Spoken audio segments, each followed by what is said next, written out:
So I've started off with a 1 kilogram bag of chicken breast fillets. These were frozen from Farm Foods, work out much cheaper for us. And as you can see, I've taken the breast fillets, chopped them into bite-sized chunks. Just heating up 5 or 6 squirts of the fry light in my big Tefal wok there. And we're just going to cook the chicken off in there next. I'm going to keep turning the chicken every couple of minutes to make sure that it's colouring and browning on all sides.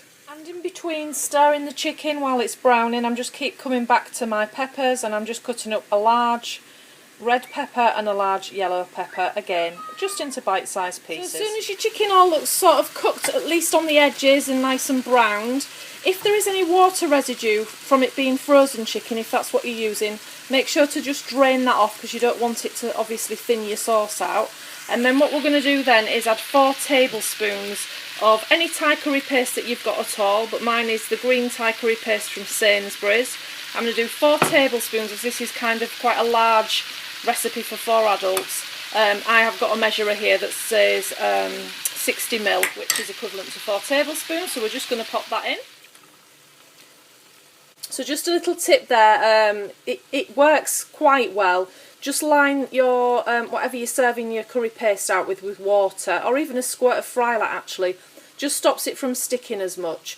So 4 tablespoons, as I say, level, which is equivalent to 60 ml or a 1/4 cup if you're using cup measurements. So we're just going to stir all that in. I wish I had smelly vision for you, because now that everything's been released from the Thai paste, it smells absolutely wonderful.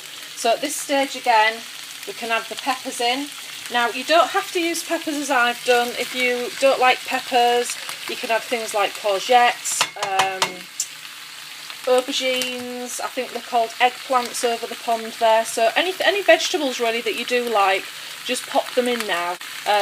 Whatever chicken you've got, you use half the quantity again of vegetables and pop them in there and give them a stir around. You just want to make sure that your rice is cooking. I'm going on the lazy route this evening. I will be using the VT Dining basmati rice. I think you can pick this up at 79p at Aldi. That's the cheapest place I've found it.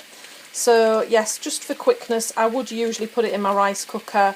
That would be the first thing that I would have done if I had been doing this recipe using rice in the rice cooker. So ensure your rice is on when you start this recipe. After putting the rice in the microwave there, I'm going to pop in 2 tubs of the Brooklea fat-free Greek-style coconut and vanilla yoghurt.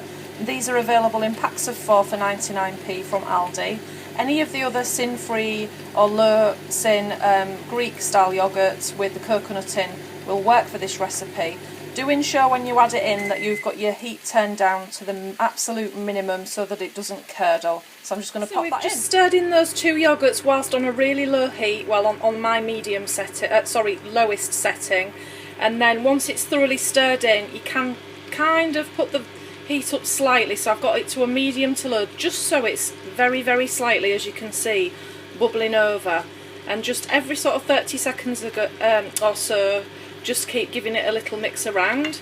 And then basically, once you've served your rice up onto your heated plates, your Thai chicken curry will be ready to plate up on top of that. So my recommendation, if you're serving this to smaller children, now Amelia doesn't mind a little bit of spice, but what I'm going to do is mix in half of a fat-free Greek-style yoghurt when I've dished hers up into the bowl here, which will not only help just cool it down to a good temperature for her to eat immediately, but also just take a little bit extra of the heat out of the curry there, because obviously the Thai curry paste has got a little bit of a bite to it. So there's just a little recommendation if you're wanting to serve it to the children as well.